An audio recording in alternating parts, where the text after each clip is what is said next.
This is Life's a Pitch TV.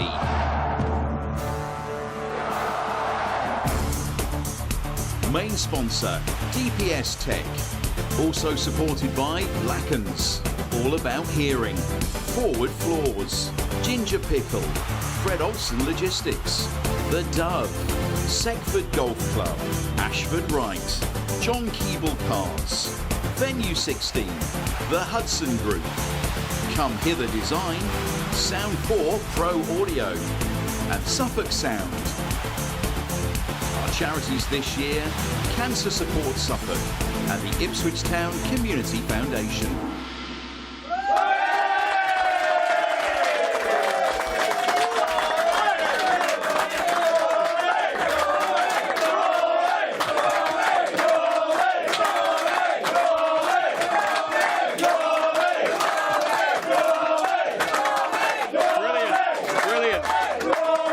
Welcome. What a crowd. Oh, goodness me. Welcome to the DPS Tech Arena for today's episode of Life's a Pitch TV. I'm Mark Murphy. This, of course, is ahead of Ipswich Town versus Fulham at the weekend back at Portman Road. Let me introduce to the team, as always, Terry Butcher, Russell Osman, and Luke Chambers. Also, of course, we have Richard, John and Mark on technicals. And Leslie Dolphin is our floor manager. Has been known to be seen crawling around the floor, actually, at times, but never mind. Don't go into that, Mark. Don't go into that. No. That was another show, that one, isn't it? Yeah. Now we're in the Premier League, of course. Isn't it exciting, everybody? We're in the Premier League. We are Premier League, say we are Premier League. We are Premier League, say we are Premier League. We are Premier League. Our capacity crowd has doubled in size. Let me introduce you to the Churchman Stand, sponsored by John Keeble Cars in Bramford. And over here, sponsored by Ashford Wright, it is the North Stand. Fantastic. We are on YouTube, podcast, and on Suffolk Sound on Saturday lunchtimes. We've got for you tonight the Table Football Challenge on this day in ITFC history, Ask the Legends Player of the Week, and a whole lot more. But what we do need tonight is a special guest. And it's time to introduce another former skipper of Ipswich Town, our special guest this evening. It's only Carlos Edwards, everybody!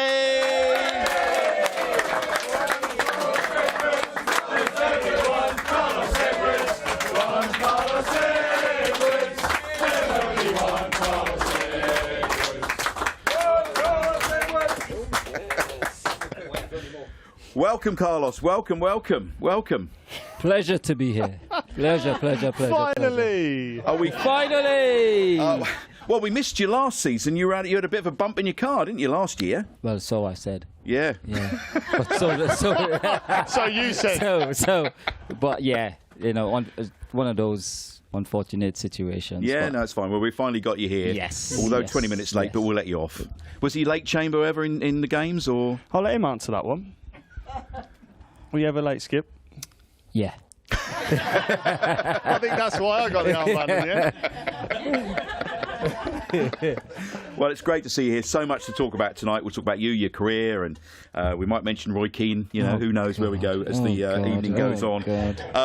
But how are you feeling yourself about where Town are back in the Premier League right now? A couple of tough fixtures we've just had, but a lot of signings. It's a great place to be, isn't it? It's always a great place to be. It's even a better place to be now that we're back in the Premier League. So, it's a lot of hard work went on behind the doors, and the manager appointing a new manager, and he's got his Harry Potter one out, and and the rest is history. Yeah, it is quite amazing what's happened, isn't it, over the last couple of years? Yeah, without a shadow of a doubt. It's a lot different, mate, isn't it? Eh? Way different, mate. We had some fun times, though. Yeah. I mean, there's a lot of money, obviously, at the club now, and clearly, while you two were there wasn't much being slashed around, was there? No, because you mentioned Roy Keane, because he gave it all to Carlos, didn't he, when he first Oh, yeah. There was none left. I think I ran out of brown paper bags. Oh, don't go there, mate. so, Moving on. Yeah, move on. On to the next. We haven't seen you to talk about the beginning of the season. So Liverpool, Manchester City. I mean, the toughest of toughest starts for Town, and they haven't disgraced themselves at all, have they? No. I mean, obviously, I don't think anyone, when they saw the fixtures came out, that they were expecting us to get anything from it. But you just look how the boys portrayed themselves and, went out there and fought from the beginning to the end. It's remarkable. And they're only going to get better after a while, obviously with the new signings. They need to gel a bit, I think looking back at, obviously, Phillips, I think it was good that he came and signed when he signed, didn't play in the last home game and then missed. So he had a nice little week and a half to gel with the boys, and I think that was only going to make it a bit better for the boys going forward. It's always difficult, isn't it, Chamber, when you have a big influx of new players like this?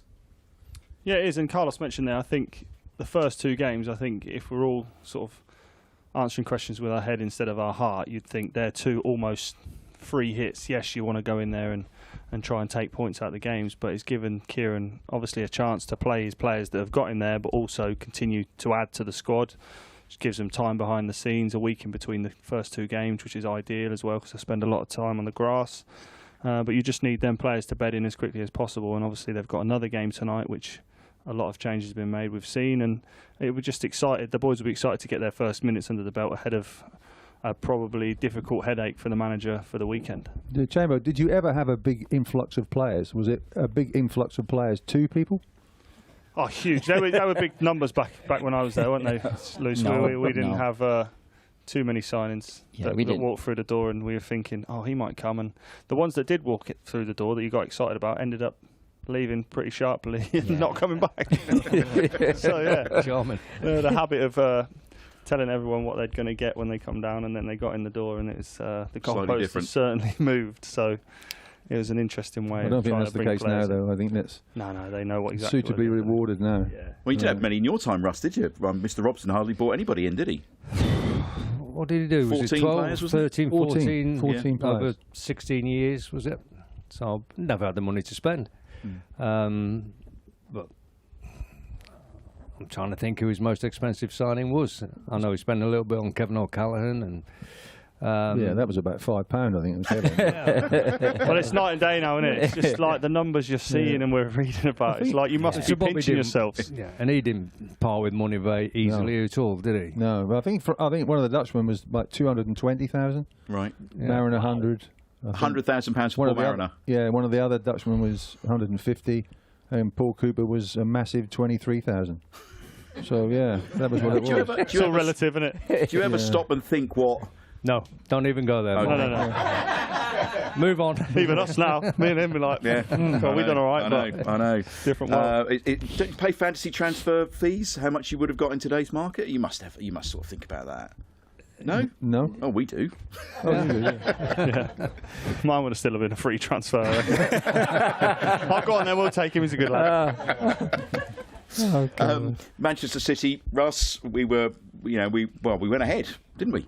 We poked the bear though, didn't we? Yeah. We poked the bear and we didn't sort of regroup quickly enough afterwards because that's what you got to do. You know, if you're fortunate to nick a goal like that, somewhere like Man City, and I know they are exceptional, they're going for the 5th consecutive title, aren't they? You know, you've just got to like pull everybody tight in together for as long as possible, and you know, make sure you don't make any mistakes. Like Muric did. Yeah. And it was a mistake, you know, but The howler, yeah. But you know, you get punished for that at any level, but you know, to do it there under the circumstances, you're thinking all we needed was like a quiet sort of 20 minutes. Try and kill the game a little bit, keep the ball, or even keep the ball as far away from your goal as possible for 20 minutes. You know, I know that sounds a bit old-fashioned these days, and they talk about the possession and still playing out, but to suddenly not blow the game, but you know, you've sort of got the initiative for a few minutes, and you thought, just close ranks for a minute and let's just be as sensible as we can. But yeah, we've seen that though over the last 2 years. That's how they want to play. So that's the first. Unfortunately for Muric, it's his first game and he's made that mistake. But that won't be the last one he makes this season, and they'll continue to try and play the same way. But ultimately, all goals are avoidable, but you look at the goals that went in at the weekend. There's so many positives they can take, because they're not going to make that many mistakes in a game, and Leaf won't dangle his toe in again like that. So again, they're learning curves in a game that you're probably expected to lose. But these, I mean, you're playing against top teams. So you can't give them opportunities. When we were playing sort of thing, when we went behind or someone scored against us, we then rose another level. Yeah, and they're capable of rising 2 or 3 levels, not just one. Yeah. Manchester City. So, and they have that supreme confidence that they can beat anybody. Yeah. So, you know, you are taking on the top team, and it's good to get that out of the way. And you can say, well, it's only 4-1. It's not a 9-0 as has happened to Ipswich before, and all these sort of things. So, yeah, okay, fine, then move on. But I think the optimism's good. I mean, when you went round the ground against Liverpool, going into the hospitality lounges, and you were at the ground as well, you saw the atmosphere, you saw the love, you saw the real confidence of the crowd. Yes, they want to be part of something special in the Premier League, and I think now you sign more players, you can look at it and say, well, they must be even more confident. Yeah, I mean, as you rightly said, you're walking around the boxes and you see in the supporters, but even from the get-go, from the outside. I mean, I was down here at 9 o'clock. You're early for that one. I was early. Yeah, I was early. You're supposed to be there at 8. I know. He's balancing out his time. So he's early there, he'll be late here. You know, that's what he does. I'm still on Trinidad time. That's it.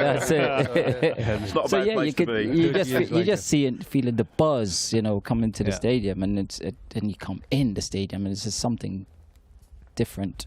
It's great atmosphere. Yeah, it's absolutely. You went up with Sunderland, didn't you? Yes. Was it the same? I mean, they're fanatical as well, aren't they? Was it the same kind of feeling there, or do you think there's something special going on here? Because that's what it feels like to us. It's the same feeling, because at the end of the day, you know, it's all about wanting the club and people associated with the club to feel that, you know, the energy. So to say, I mean, obviously it's a different time when I got promoted with Sunderland till now, but I think that promotion and this promotion will stick with the fans and the players and the management staff until. So I wouldn't say it's something totally different. It's, you know, it's all to do with wanting the best outcome. We'd been in such a big dip, though, hadn't we? Yeah. For such a long time. Such a long time. And then we just got on the crest of the wave. That's and it's it. just, and I think that's just pulled everybody along with it, which was great. It's a fantastic feeling, isn't it? Yeah, it wasn't as really if we'd just been down for a year or 2 years and then Yeah. suddenly come back up. We had been in the depths for a while. You could say that, yes. But so were Man City a while ago. Yeah. You know, Yeah. so they've Also, they've with had their Sunderland for a turn. while. Yeah. Sunderland, And yeah. Fulham as well for Saturday. Yeah, and Fulham. exactly. So And there's so much It's so more weird. to go for the club, I think, with the ownership model now and what they've actually got behind them. You've got to try and break the monopoly of the yeah. Manchester clubs winning the Premier League, because they've either come first or second, United or City, for about 85% of the time since the Premier League started. Before that, you got Liverpool and you got, you know, Chelsea and Arsenal, but not anymore. At the rate we're going to have a squad the same size as Chelsea, I think, aren't we, the way we're going at the moment? Since we were last on air last week, what have we got? With Jack Clark from Sunderland, first of all. Thoughts on Jack? Yeah, good signing, very good signing. Very good signing. Yeah, Good signing. Charlie Woods rang me up and said about Clark. He says he likes him. And if Charlie likes you, he must be very good, I'll tell you. Didn't like many, did he? He doesn't suffer fools gladly, no. But he's just phoned up out of the blue just to say, yeah, I like him, son, I like him. He's right-footed but comes inside, but he's better than Grealish in terms of his distribution. Yeah, he is. So you sort of think, well, that's nice. So, yeah, but I mean, everybody's interested in Ipswich Town again, and it seems like people like the fact that we're up there and we're sort of favourites, one of the favourites, perhaps the favourite to go down. But they like the fact that Ipswich are back, because there's so much of a history there and so many good memories. Yeah, We don't, sorry, is back. go on. Our identity is back. You know, good football inside. And people We used to don't like seem us to for have a that. difficulty attracting players now, and No. certainly Chambo and Carlos, when you were playing, that was a bit of an issue, wasn't it, trying to get people here? Yeah, and it was. You can't Quality. yeah. That's why they're just making up for lost time with all these signings now. So it's just awesome to see, and the players they're bringing in. I mentioned it before that they're definitely hedging their bets, that they're way ahead of their plans. So the players they're bringing in top championship players. So worst case scenario, we've got a hell of a squad if things don't go to plan this year. And I think that's even more encouraging as well, because then players are all going to get better, especially under Kieran and the staff, that the environment and the culture that they've got at the club now. They're really, really going to improve in their players. And I'm excited to see that, because they're already signing them as really, really good players. And to see them under the pressures of the Premier League and against the opposition they're going to be coming up against. And I think they'll learn a lot tactically as well as the physicality of the league, because being the fastest player in the Championship like Wes Burns, most weeks he's going to come up with a left back that's as quick as him. So where's It'll be interesting to see how the manager progresses as well, and how his thought process goes. We don't want him to do too well, do we, really? No. That's the catch-22. Don't do too well, Kieran. Give yourself another year or two. That would be the worst thing that could ever happen to Town. You know, not so much losing players or you know, other people, but losing him, because he's the one that drives everything. He's the anchor. He's the anchor, and you know, you don't want, you know, another sort of shipping disaster, do you? So there we go. I think the club is so set up now that I don't think that's an option for him. I think we've got some real power behind us, behind the scenes now, and I think that he's not going to jump ship easily or quickly, and I don't think they'll allow that to happen. So that's another exciting thing to see. But then he probably doesn't know his best 11 yet. Nobody knows. I don't think any of us do we? No. Going to pick that team tonight. He's got to get the ones that he wants in, and eventually find a blend. That's going to take quite a few games. Yeah. And we might not pick up a lot of points on the way, but when we do, I think we're looking at some of these players, international players as well. You sort of think, well, they've got a right good chance here, a right good chance of being what they were in League One and the Championship, a good cohesive team. No real superstars, but a real cohesive team. Yeah, and they'll be able to now, what their big strength last season and the season before is bringing 5 subs on throughout the game, and the levels of subs have now gone up again. So again, it's exciting to see, and everyone, as much as everyone loves the players that are here and have been here for a year or two and have got the success, everyone loves the new signing, and everyone wants the new signings in the team. So again, that's another thing for him to sort of manage. For some of the players that are losing out a little bit at the moment. You know, look at some of the forums, and there's quite a few names around that aren't in the starting lineup at the moment that would have been. And so, you know, there's a lot of love for those players that got us where we are. But football's a brutal game, isn't it? Yeah, it really is. It moves on. It moves on quickly. Moves on quickly. Doesn't wait for you. There's no room for sentiment. No. But also the players that will inevitably move on or not play as much or feature as much, they're now Premier League players. So their next move or their next opportunity has gone from here to here. So they'll never be forgotten by the fan base and the club, what they've given. But they'll know as well as anyone else, well, we were playing in League One 2 seasons ago, so the fact that we're now in a Premier League squad probably dampens the blow a little bit that they're not playing every week, but their professional pride will try and get them back in that team. Yeah.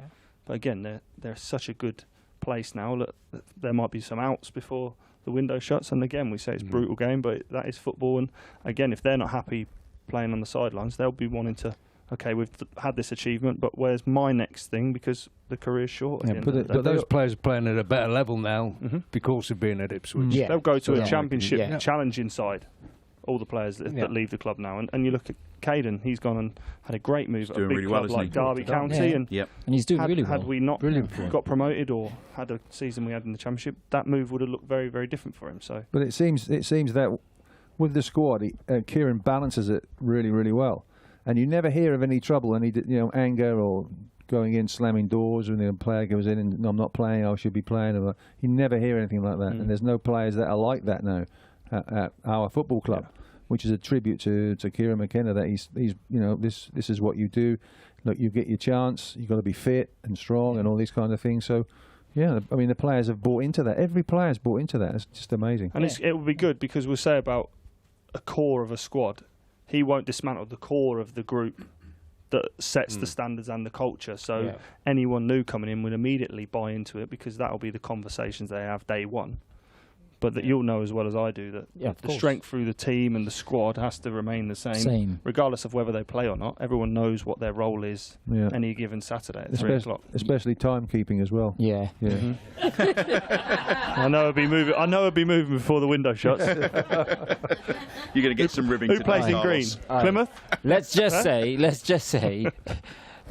that door would have been shut if Roy was in charge. I'd have been knocking on that door for the rest of the night, trying to get in, and no. So he was quite keen on timekeeping, wasn't he? Very, very. He was. A lot of people have different outlooks of him and stuff. Obviously, I have my opinions about him, but obviously, as much as he has negatives, he has a lot of positive. And he always used to say time. He said, if your teammates could be on time, so can you. And he always stresses, it's not disrespect to him, but it's a disrespect to the likes of Russell, Butch and Chamber, because if they can be here on time, I should be able to be on time. You should be, yeah. Yeah. So he learned loads from Keane, didn't he? That sunk in. He went in and out at the same time. I think he survived because he had good teammates that phoned him half an hour ago. Yeah. Say, where are you, mate? Some other signings to mention. Chidozie Ogbene from Luton, down from the Premier League, back in the Premier League. Another good move? I think so. Yeah? Yep. I'll be honest, I've not seen a lot of him, but, he's... Sounds like he's got the skill set that we need, and it's good competition for everybody in those wide areas. Yeah, he's just got real explosive pace, and if you think Wes Burns is fast, wait till you see this boy. Oh, really? His first name is Chidozie. There used to be a Chidozie play who was lightning quick as well. Wow. Yeah. Over Notts County. There was a game last season he played against Newcastle, and he absolutely destroyed Dan Burn, and it was he's very, very dangerous, and I think that's what we need. Especially if we're going to be without possession as much. Someone who's direct. Spaces in behind, which will really be exploited quite well. Which will open pockets. That's a real It's going to be a different way of playing for football for us, I think, this year. And you give Sammy Schmodix a chance. He's off the mark for us. Yeah, he is. Fantastic, wasn't it? You can get one or two of them, and then one shot, one goal. That's it. Saturday. It's not a bad ratio, is it? Not my ratio, that wasn't it. Dara O'Shea from Burnley, another centre half in. So, any thoughts on that? I'll let the centre halves answer it. I mean, to be fair, as Russell said, obviously you need those kind of competition for places, and it's going to be genuine competition, and may the best man or the strongest man get the selection at the end of the day. But that's what you need. You need a bit of competition, because you get sometimes a bit complacent when you're not looking over your shoulder to have someone saying, listen, I'm going to be coming to get your spot, and that's what that's what's needed. There's 10 players competing for 4 places in the back 4, 10 defenders in the team. So you'd say, may the best man win, but it's about finding that right blend that you possibly can. There's been one or two, well, perhaps one that will go out on loan, but then you have great competition. I think O'Shea will be good as a good player to come out with the ball as well, but to be a strong defender. But I mean, particularly Greaves, who started the season really well. The first 2 games has been excellent. So I mean, it's good to see players betting quick. That's what the first thing you need to have. Well, you mentioned Greaves. He was your chosen player of the week last week, so it's time now to pick this week's Live to Pitch TV Player of the Week. It's sponsored by the Dove in Ipswich.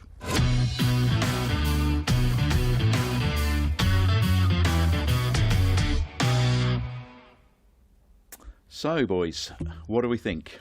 Someone who stood out against Manchester City. Well, for me, I think Sammy Schmodix, who's actually scored against the champions on their own patch. I think he lit the fuse for them to go bananas.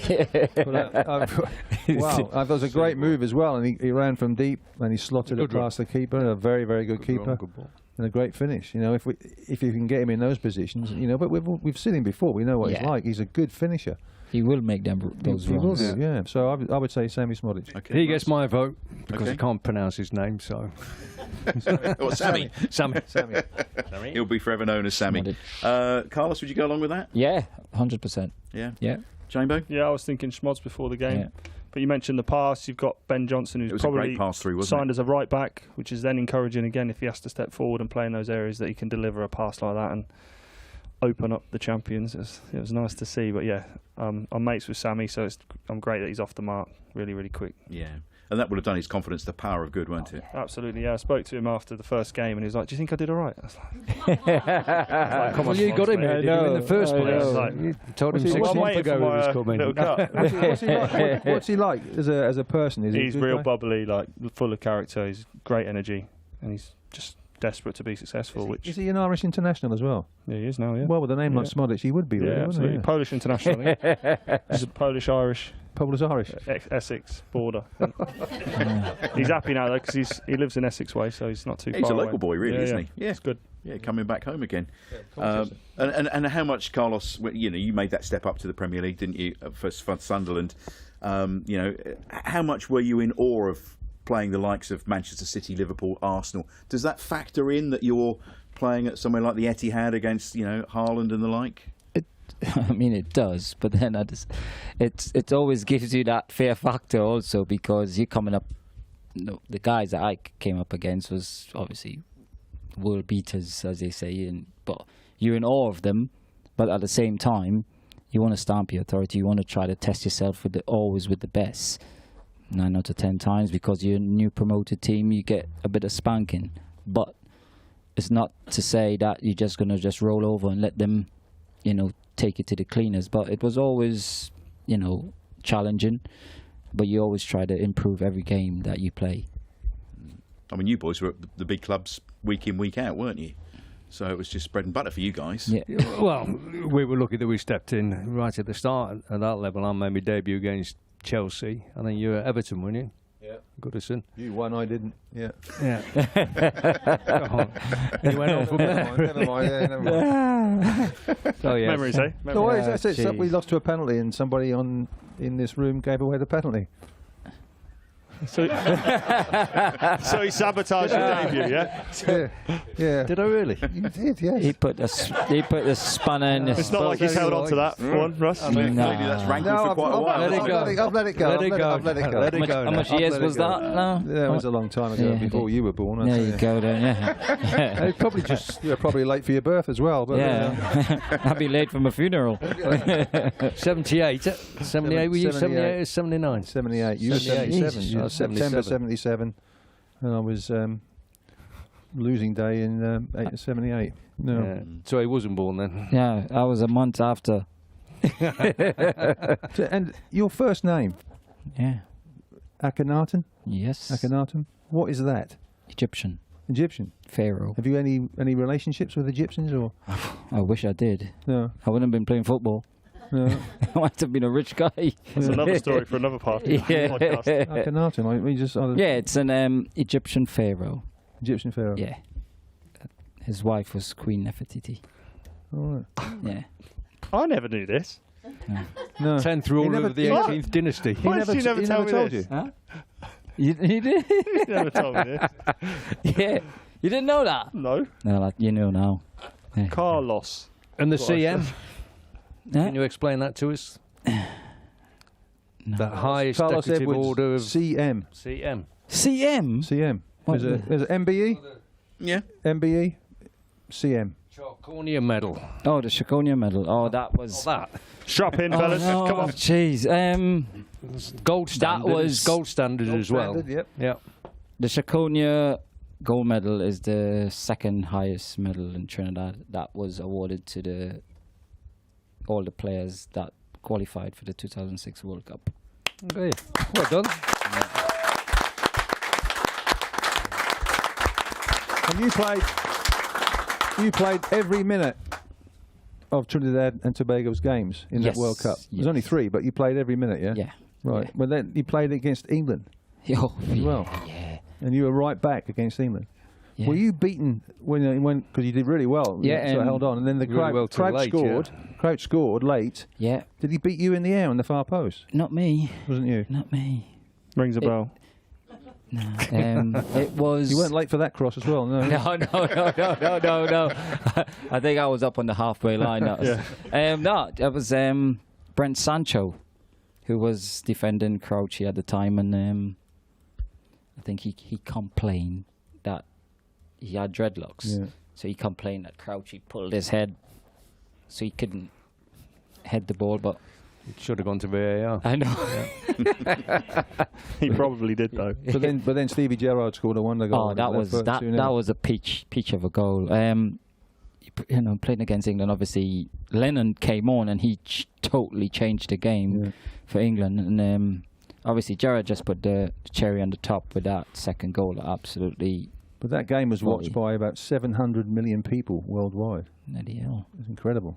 I think those 3 weeks we were in Germany.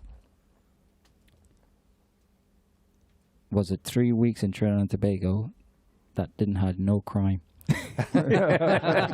No crime. Even the criminals was watching football. They put aside all their differences just to watch football. And you play. Ken Wynne-Jones played. Did you went to school with Ken Wynne-Jones? Yes, I did. Yeah. Big striker, isn't he? Yeah. Very big boy. To be fair, it's you know, it's just obviously sad that he finished. But yeah, I played with Kenwyn. Went to college with Kenwyn. Had the opportunity of playing with him at Sunderland for a couple of years, and obviously with the Trinidad and Tobago team also. So yeah, it's because you had some good players in that team. Yeah, we did. You know, you're looking back at we had the likes of Dwight, Russell Latapy, Big Marvin Andrews, who used to play for Jason, Stern John. We had Big Shaka in goal. You know, and I mean, when you do look, and we had a bit of mixture of some of the local players back in Trinidad also, because, you know, obviously Mr. Beanhacker he just didn't want to just pick all the boys from overseas and stuff, so he had a nice mixture of local and a bit of foreign-based Mr. Beanhacker, that's very respectful. Listen, he is Mr. Beanhacker. Oh, God, yeah. He is, how to say, he's like a McKenna. He came to Trinidad and waved and just got the Harry Potter one. I don't know where he got it, but... How do you describe Roy Keane then? Is he Mr. Keane? Roy. I must say, what a great place to go on holiday. Trinidad and Tobago. Wow. What's it like when you go back? They roll out the red carpet for you and crown and that? Great scuba diving. To be fair, when I go back, I put my head down because, you know, it's everyone. When people see you, Trinidad, it's like Christmas is like every day of the week when they see the likes of me or any players. Well, that we're making no. But yeah, they won't go to the extreme. I'm very, how to say, home. Oh. Yeah, late and home, because, you know, I don't like anyone to see me out and about. So if I do go back, it's just see my mum and dad or whoever siblings I got there, and just, you know, when I'm ready to leave, I leave. Did you, when you were at the World Cup, did you get any shirts? Got some good shirts? Who'd you get? Ashley Coles, Freddie Youngbergs. Very nice. Yeah. I've got a story here from Kev Baker. Oh, God. I have a great Carlos story. Can you please ask him if he can remember sitting with us at the end of season dinner in 2013 and my mate decided to throw a whole ladleful of gravy down his own shirt while serving his food up. Carlos was laughing uncontrollably. He later on told us he has some great shirts that he gained over the years when he swapped with players. He proudly said he had a Messi shirt, to which I pointed to my mate and said, so does he. And the story goes on. Remember that? Yeah. You know, obviously I got Messi's top from an auction, so, you know, that was a nice piece for my collection also. So yeah. Can we talk about your time at Town? So how did the move come about?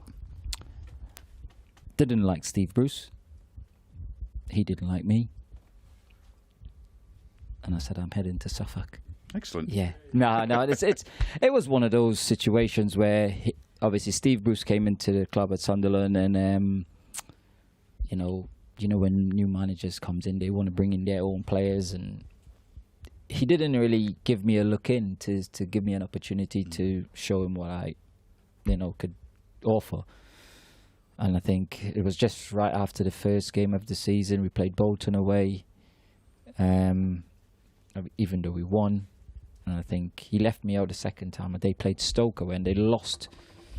And straight away, obviously, Niall Quinn was phoning me up over the weekend to say, obviously, Roy is interested in bringing you to Ipswich. And I went, listen, I'm not going to get a chance with the manager, so I might as well, just move on, because I didn't want to just sit around.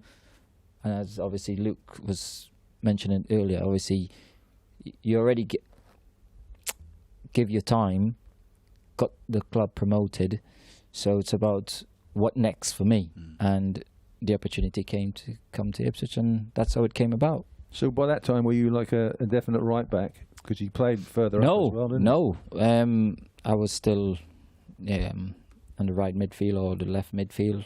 It's only later on in my career I kind of pushed back. I wish I had done it way before, because I really enjoy my time playing as a fullback. Luke enjoyed his time at right back very much as well. Yeah. So I mean, I learned from you. We could have shared it. So, but yeah, it was always me as a midfield. I think I just love to run up and down the flank. So you just clear the M25 for me, and I'll go up down. Up in the gates. Yeah. I always remember that last-minute winner at Derby away. Oh Jesus! That was mad though, because just before us, about 20 seconds before, it's 0-0, and silly me, because I got the long throw, and I went for the long throw, it slipped, and they counter-attack, and you got Mick McCarthy He's going nuts. absolutely tearing me a new one at the sideline. And I'm like, oh, God. But we got battered that game as well. Oh, mate. I always say to everyone, people say, oh, you remember that goal? I said, yeah, you didn't remember us getting absolutely battered for about 85 minutes. Mick ran in, didn't he? Call the police. Down the tunnel. Call the police. There's been a robbery. And the Derby were going mental. I think he was rallying with Richard Keogh at the time, and they were trying to fight in the tunnel.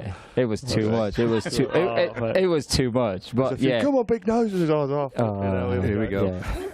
Honestly. You're going to talk us through the goal? Yeah, and sorry, yeah, and and it just happened. It's Gay, Gay just intercepted in the middle, and obviously pushed, and obviously the floodgates just open up for me, and it's only one at that time. It's 93rd minute or so. Yeah, I ain't gonna pass it up, and had a smashed it. Crack. Yeah, there you go. How far was it? 80 yards? Nah.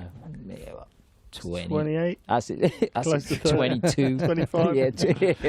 Scotty Carson done you a favour though. Yeah. He did flap it a bit. long way. Oh yeah. Great memories of obviously being at town. Oh yeah. I mean, there was a bit of money around. Roy Keane had a bit of money, didn't he, from Marcus Evans at that point? Yeah. So why couldn't he get us up? Why didn't it work for him here, do you think? As a manager, Tell your truth, Carlos. No, I would go back. As a manager,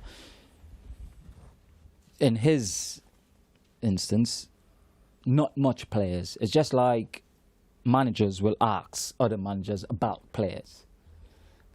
The same. Players will ask players about managers. And that's how he couldn't get the players that he would have liked, because a lot of people can work under him. I've seen it at Sunderland, and it ruined a lot of people's career, because he just couldn't put aside certain differences to disagree with certain things, and I think that's why he couldn't get the players to go to that next level. So it was difficult attracting people to come. Oh yeah, yeah. 100%. But you'd obviously experienced it, so you knew what it was like. Yeah. I jumped from the pot into the fire from Sunderland to Ipswich, and I'm thinking, oh God. And a lot of people ask this question, why you signed for Roy Keane twice? I said, yeah. I said, I know how to deal with him. He's an individual. He loves confrontation. He wouldn't get that from me. He could say whatever he wants. I'll be like, all right. If he's looking for an argument, he's the wrong person to come to. Never get it. And I think that he strives on that. Because a few players, Pablo, Johnny, which a lot of us know and heard about, and there's other few. He's even at Sunderland, it's the same thing. So it's, they said leopard don't change his spots, does it, at the end of the day? Was it? I mean, he was a great player. Was it because he he expected that kind of greatness from other players, and when he didn't see it, he couldn't understand why they couldn't do the kind of things that he did. I mean, you looking back at, I remember that season when Jake Livermore signed for us on loan, and I came in the stands and Tottenham under 21s were playing Ipswich reserves, the whole thing, and I was looking at the player and I was thinking, bloody hell, he's got something about it. A week later he signed, and obviously we got to get to know each other and everything, and I asked him, he said a lot of clubs was interested in him, and he could have gone to Leeds and he could have gone, and his words were, he said, one of the best midfielders in the world wanted to sign me, and I thought I would have learned a lot from him. He said it was the biggest mistake he ever made, because it's like he's expecting all of this, that he could learn a lot to elevate himself to go to the next level, and Roy didn't. Just couldn't cut it as a manager. Exactly. The man management is completely different from earning your respect as a player amongst other players. Yeah. To then being in charge of a team, and you have to treat people a lot differently then. Yeah, there's a lot of things said as players that you just move on from in the heat of battle. Whereas once something's said from the guy that you're looking at for the answers, there's a different way to handle those situations. And I think he spoke about it openly in his defence, that he would have done things a lot differently, and he's learnt a lot from his mistakes, and whether he goes back into it again is another side. But ultimately, he did do things right, else you wouldn't have other players signing for him for a second time. So he brought success for you where you were, and like you say, you thrived under his management at certain clubs. He, as I say, he has his ways. I think maybe over the years, you never know.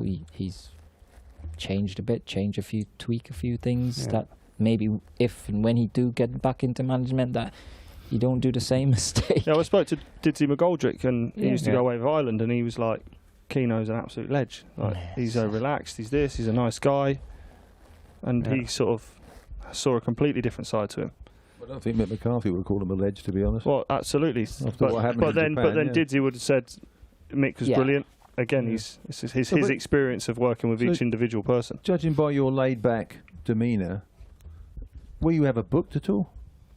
Did you ever get a yellow card? I got sent off twice in my career. Yeah. For being late. Just a couple of late tackles. Just two. No. Yay. Come on. Yay. There it is. Back of the net. No. What? One. Oh, yeah. What was it then? One, I punched a guy in the face. There you go. Yeah. It's okay. And the other was the last man back. It just. Against one of our former players, also former captain, Chuck Norris. Yeah.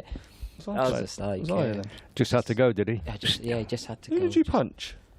That was early in my career against Wrexham. We were playing. I can't remember who the hell we were playing against.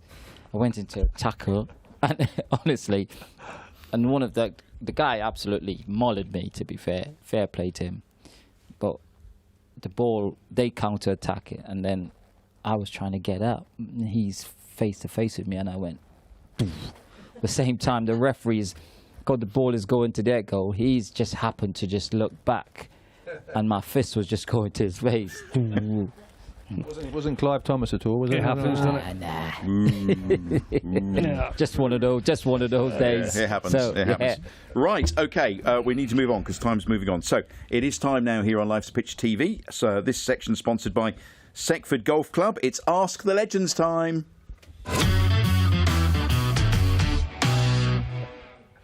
Okay, so here's a time we love. Terry not so much, but the rest of us do. We don't. When we have normally Simon from Seckford Golf Club. We've got Tony here from Seckford today to ask a question of our two legends, Terry and Russell. So Chambo, Carlos, you can help or hinder them, whichever you want, okay? You can help or hinder them with this. And I think, Russ, you're, 3-0 up at the moment, aren't you? Is it 3-0? Certainly am. Okay, move on. All right. Move on. So, Tony from Seckford, you have the question. What's the question? Well, the question was going to be, who had the foul on Terry Butcher's debut at Everton? but that's gone now, isn't it? Absolutely stitched Tony up. Do you need another couple of minutes, Tony? So anyway, no, that wasn't the question really. I love it. This is good. This is good. So it's about Paul Mariner, who obviously you know. Paul scored 3 hat-tricks for Ipswich Town, but how many appearances did he make? Ooh, okay. So 3 hat-tricks for Town. How many appearances did Paul Mariner, and there's a picture of him here, how many appearances did he make for Ipswich Town? Nearest guess. Do you want to go first, Terry, or second? Second. Okay, Russ. How many appearances did he make? 169. Okay. Terry, you going higher or lower? I'm going higher. Are you? Would you want to pick a number? Would you say 169? In your own time. Yeah. 169 170 then. That's higher, isn't it? For goodness sake. That's good. Yeah. I could say 5 million. Anybody in the well, you'd be way out then. Anybody in the audience? This have is a league guess? appearances all. 202, I hear. Any others? About 170. 211. Okay. Tony? You tell him. 339. What was it? Wow. 339. Which means a point for Terry Butcher! We didn't get that. It's a comeback. It's a comeback. It all starts now. It all starts now. So, yeah, 3-1. Thank you, Tony. Thank you very much. Tony, you can come next week.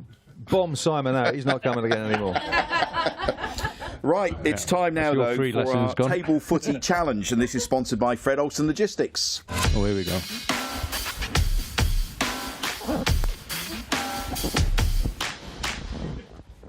I'm not sure Carlos knew that we did this. So let me just explain, Carlos, what happens, okay? So every week, our guest, that's you, has 60 seconds to see how many goals you can score against our 2 England internationals. That's Terry and Russell over there. And on top of the leaderboard at the moment, with 5 goals in 60 seconds, is Chambo. But there is a little asterisk against there because we're still checking that. We think there was a little bit of foul play going on. Last week, Jason Dozza got 1, and the week before, Walkie got 1. So this is your chance to see how many goals an international match, Trinidad and Tobago versus England. Come on, Carlos Edwards and our legends.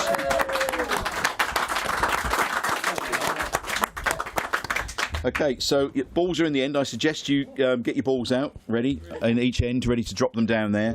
I better get the ball out because you got them down there, Carlos. Because surely it's fair on there. And then you just chuck them in there. Where is it? You can't put the ball in, and then he's got. Okay, would you like to put the ball in to give our... Yeah, there's loads down here. There we are. Give them to Terry and he'll pop them in for you. We'll put them in very slowly then. So, on my whistle, no spinning. No. Jambo, no spinning. Okay. 5. 5 to 5 beat. goals. 5. 2 to beat Walkie and Dozza. I'm ready. Are you ready? On the referee's whistle. Oh, it's a cagey game at the moment. A cagey game. Carlos playing out from defence. Yes. Bit of a Muric clearance there, I think. Yeah, no, it's. I think this could be a 0-0, I think. Oh, good shot from Carlos Edwards. Well done, but it's back defending again. But I tell you what, the England international defenders are not doing very well at the moment. Oh, no. Oh, good shot from Carlos. Spinning it. Oh, it's 1-0 to Terry and Russell. Drop that ball in. Can we put minuses on the board? Spinning's allowed. Go on. Spin if you want. It's 1-0 at the moment to Terry and Russell. Come on, Carlos. You've got about 15 seconds. Let's get an equaliser. Is it stuck in the middle at the moment, in no man's land? Stop moving. Did the earth move for you? Here we go. Good defending. Oh, dear.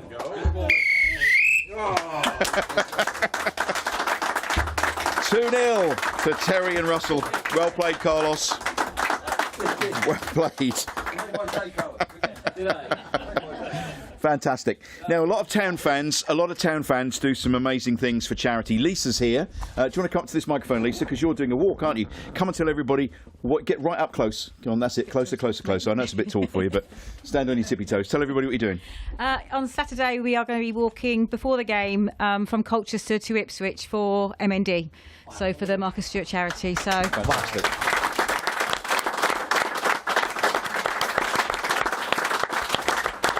How many of you are doing it? About 16. I'm sweet lady, apparently. I've got to take all the sweets. Okay. And at the moment, we've raised about £5,000. Wow. The Supporters Club has given £1,000 towards it as well. And we're going to be auctioning off a shirt on the day and also going to be gathering donations again on the day as well. And there is a URL code, so I'll send that to you for okay, we'll put it on the our Just Facebook Giving page. It'll be fantastic, Mark. Brilliant. Well done. What a great cause as well. Oh, absolutely. Yeah. It's obviously close to everybody's hearts because of the Marcus Stewart situation anyway. But yeah, genuinely, it's a really good cause. And so we're hoping to raise probably £7,000 to £8,000 if we can. Brilliant. Well done. Give them a round of applause. Everybody take part. Fantastic.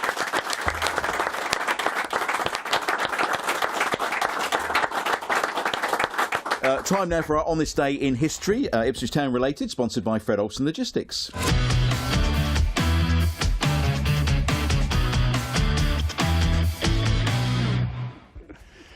Right, on this day in history, we're going to go back to the 28th of August 1965. Peckham-born David Harper became the first Ipswich player to appear as a substitute. He replaced Frank Brogan in a 2-0 defeat at Charlton Athletic. Also, on the 28th of August, this time 1982, Bobby Ferguson, replacing town legend Bobby Robson, celebrated his first game as manager with a 1-1 draw at Brighton and Hove Albion in the First Division. Also, on the day before, just a bit of poetic license here, the 27th of August, something quite interesting happened. Ipswich's day turned sour despite claiming a point at Old Trafford in a 0-0 Division 1 clash. A thief broke into the visitors' dressing room and stole Roger Osborne's false teeth. And all that is taken from Dan Botton's book Ipswich Town on This Day. History, facts and figures from every day of the year. Very good. I remember that 1-1 draw at Brighton because we had to wear a shirt, tie, jacket, obviously, to go to the game. So we stayed in the hotel in Brighton, and I didn't wear a tie. I wore a bow tie, which was quite unusual in those days. So I wore a bow tie. And Bobby Ferguson went absolutely ballistic. He had to take it off. He had to borrow a tie. He nearly ripped it off my neck. It was amazing. That's the last time you wore it, It was the last time I wore it as well, yeah. So never wear a bow tie when you go into a game. Did you often have dress codes like that when you went to games? It was just shirt, tie and jacket, yeah. Right. Oh, trousers, of course, and socks and all that. Useful, yeah. What about you boys? Or is it a bit more cash in your times? No, we had a spell, didn't we? Suit and tie. Yeah, oh yeah. 100%. Yeah, Mick was big on that, to be fair. Right. Yeah. It's when you're swanning about, was it? That's me now, swanning. I'm intrigued by Roger Osborne's false teeth. I think he had his front two Right. whacked out, or his front four whacked out early on as a player. And they just must have been in a jacket. No one's been in a pocket. nickname. One of the lads has had them away, haven't they? What are you, probably? eBay. You think it could be an inside That's an job? inside job. Inside yeah. job? Yeah. I'm just looking at you two now, just to sort of see if I can. No, definitely not me. I wouldn't touch his teeth, I tell you. no, but you do play pranks and things like this. It's the equivalent of nicking someone's mobile now, isn't it? Yeah. And hiding it for a few hours. Yeah. So who Not were that the one, pranksters in your days then? Who were the? Mariner, Yeah. Walkie to a certain degree, Yeah. us to a certain degree. Yeah. Brazil was always good for a laugh, wasn't he? Brazil, yeah. What sort of things did you get up to then? If there was money involved, Brazil was there. So any bets? There wasn't a lot of mischief, but going back to what the lads were talking about earlier, respect for the manager. I mean, Brazil would have a fallout with the manager if he wasn't in the starting 11. Plain and simple. Yeah. That's it. I'm not playing then. No, you're on the bench. I'm not on the bench. I am off home. And he would just storm out. Time and time again, wasn't it? But So that was a regular occurrence, was it? Yeah. I wouldn't say it's regular, but it did happen a few times. Yeah. Who are the jokers in the pack with you two then? And what can you tell us? Jimmy Bullard. Of course, yeah. Go on, spill the beans. Yeah. I got stitched right up when I joined. I got put in with Michael Chopra and Jimmy Bullard for 3 weeks. Yeah, we're in the lounge and I'm on the FaceTime to my missus catching up. I'd not been home for a few weeks. And, like, I'm laying on the sofa, like one of these actually, and he's come walking behind me, stark naked, and just stood there and started practicing his golf swing. Is that what you call it? Hi, Jim. Listen. My missus goes, "Blooming hell, Jimmy, last time I saw you looking like that was at Ocean Beach in Marbella." He soon scarfed it off. What about you, Carlos? Was that difficult with Roy Keane in charge? Was it a bit... No, to be fair, Roy obviously it was different, but obviously in Ipswich, but obviously went at Sunderland, he just used to leave the senior players to take care of the changing room and stuff like that. But, you know, he will always encourage the boys to go out and have a few drinks, obviously not, you know, but just to get to know each other a bit more, not just in the training ground, but outside of the training ground and stuff like that. But the guys used to get up to a lot of crap, to be fair, you know. What sort of things? Guys will, honestly, there's some guys will just take your car keys and they would be living an hour away. And when you think you're going to find your car keys to get home, you got to call a taxi because your car is going to stay at the compound after training and things like that. Guys used to just do some crazy stuff. It's like why would you, you know? There's a guy called David Cross at West Ham, big striker, honest striker. So he had a sunbed. He lived right at the other side of London from West Ham. So he had a sunbed. So this young boy was going on holiday. He's about 17, 18, and so he said, like, can you give me any help about going on holiday and a suntan and all that sort of thing? He says, I've got a sunbed. He says, you want to come over to my house and get your pre-tan going and get yourself a little bit brown? And he says, yeah. He says, I'd love that. He said, but it's right on the other side of London. And he was an apprentice, and he was only on a little money. So we had to go all the way over. He said, come down tonight. So we went all the way over. And David Cross said to him, now, look, he says, you first time on holiday? Yeah. Never been in the sun before? Not really, no. Right, you got to take it really easy. He says, you got to take it really easy, right from the start, and then you can build it up. He says, a minute. He says, you got to do a minute. He says, really, a minute? He says, yeah, but it's very dangerous. You know all about cancer and all that sort of thing. So he got changed and put the glasses on, and he's laying on the sunbed. And then after a minute, David Cross comes in. Right, that's it. Off you go. Come on. So the boy used to drive all the way back. So then 2 days later, the guy says, do you think I can increase it? Yeah, come on over. So he comes on over. So he does 2 minutes. And what was happening was David Cross was telling all the players, he said, look, really, I've got him going here. Just tell him, wow, you're brown, you're really tanning up really nice. So all the players were telling him, wow, you're really brown. You've got to be very careful now, sort of thing. And he's like this, looking like this. Sort of. So he goes for 3 minutes, and then for 4 minutes. He eventually builds up to 10 minutes. And then he finds out that this is a big cod. He's whiter than he probably was before. So, yeah, I've heard that one before. Brilliant, absolutely brilliant. Right, it's time now to just mention Ipswich Town's women. Another win for them at the weekend, so doing very well. Well done. In league action at Exeter on Sunday. Time for the Man v Fat results.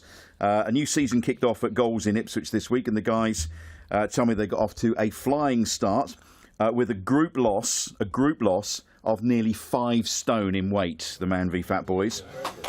This week's top loser was Lawrence Gilbert, who's actually a Pompey fan. So can you congratulate Ben Fisher instead, as he's a Blue? This week's results. Galatasaray 13.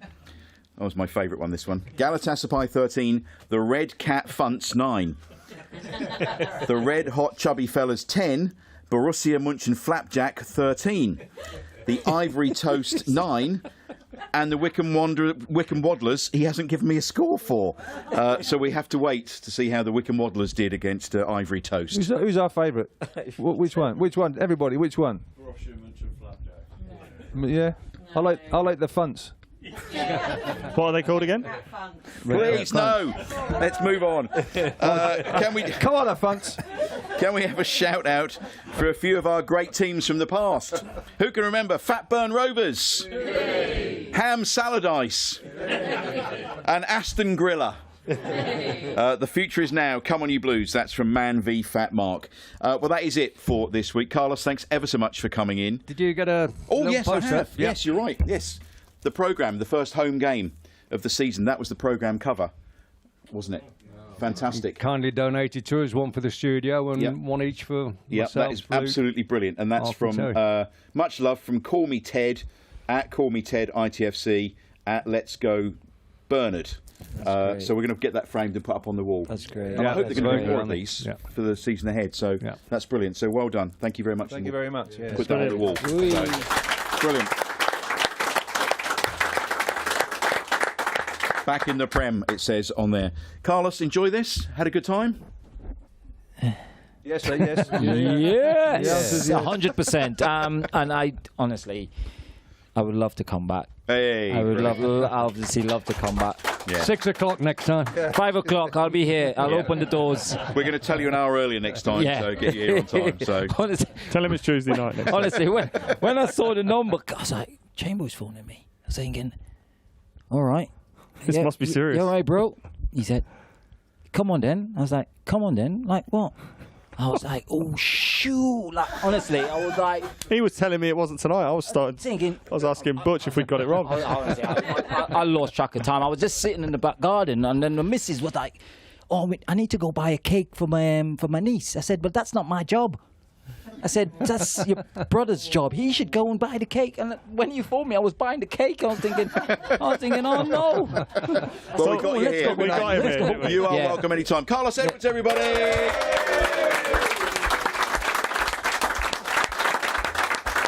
That is it for this week.